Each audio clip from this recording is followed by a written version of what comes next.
मासिक कृष्ण जन्माष्टमी 22 दिसंबर रविवार 2024 को मनाई जाएगी। मासिक कृष्ण जन्माष्टमी रात्रि 11:53 से 23 दिसंबर रात्रि 12:48 तक। पोष कृष्ण जन्माष्टमी प्रारंभ 22 दिसंबर दोपहर 2:31 से अष्टमी समाप्त 23 दिसंबर साय 5:07 तक। पौराणिक कथाओं के अनुसार एक बार भगवान श्री कृष्ण बलराम जी के साथ हस्तिनापुर गए। उनके हस्तिनापुर चले जाने के बाद अक्रूर और कृतवर्मा ने शतधन्वा को संयम तक मणि छीनने के लिए उकसाया। शतधन्वा बड़े दुष्ट और पापी स्वभाव का मनुष्य था। अक्रूर और कृतवर्मा के बहकाने पर उसने लोभवश सोए हुए शत्रजित को मौत के घाट उतार दिया और मणि लेकर वहां से चला गया। शतधन्वा द्वारा अपने पिता के मारे जाने का समाचार सुनकर सत्यभामा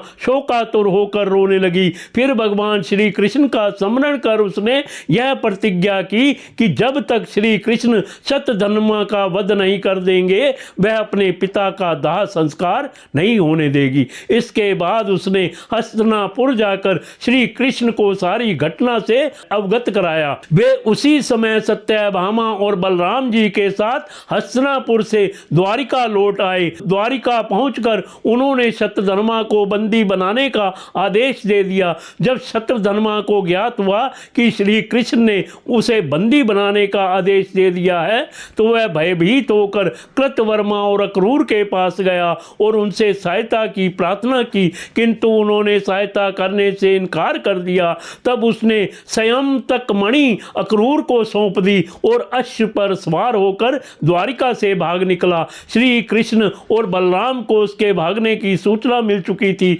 अतः उसका वध करने के लिए वे रथ पर सवार होकर उसका पीछा करने लगे। उन्हें पीछे आते देख शतधन्वा भयभीत होकर अश्व से कूद गया और पैदल ही घने वन की ओर दौड़ने लगा। तब श्री कृष्ण ने सुदर्शन चक्र से उसका मस्तक धड़ से अलग कर दिया। इस प्रकार दुष्ट शतधन्वा का वध कर उन्होंने सत्यभामा की प्रतिज्ञा पूर्ण की। शतधन्वा की मृत्यु का समाचार सुनकर कृतवर्मा और अक्रूर भयभीत होकर अपने परिवारों सहित द्वारिका से चले गए। श्री कृष्ण अक्रूर से बड़ा प्रेम करते थे। जब उन्हें अक्रूर के द्वारिका से जाने का समाचार मिला तो वे अत्यंत दुखी हो गए। उन्होंने उसी क्षण सैनिकों को आज्ञा दी कि वे अक्रूर जी को सम्मान से द्वारिका वापस ले आए। शीघ्र ही अक्रूर जी को द्वारिका लाया गया। उनका अतिथि सत्कार करने के बाद श्री कृष्ण प्रेम भरे स्वर में बोले, चाचा श्री, मैं पहले से ही जानता था कि शतधन्वा सेमतक मणि आपके पास छोड़ गया है, किंतु हमें उसकी आवश्यकता नहीं है। आप बड़े धर्मात्मा और दानी हैं, इसलिए उसे आप अपने पास ही रखें। उनकी बात सुनकर अक्रूर की आंखों से आंसू बह निकले। वे अपने अपराध की क्षमा मांगते हुए बोले, दया निधान, आप परम दयालु और भक्त वत्सल हैं। मैं आपकी शरण में हूँ, आप मेरे अपराध को क्षमा करें। यह कहकर उन्होंने मणि उन्हें सौंप दी। जब भगवान श्री कृष्ण ने उन्हें गले से लगा लिया और वह मणि वापस उन्हें लौटा दी, अक्रूर जी ने तभी ये प्रण किया कि वे अब लालच से हमेशा दूर रहेंगे, क्योंकि लालच बुरी बला होती है।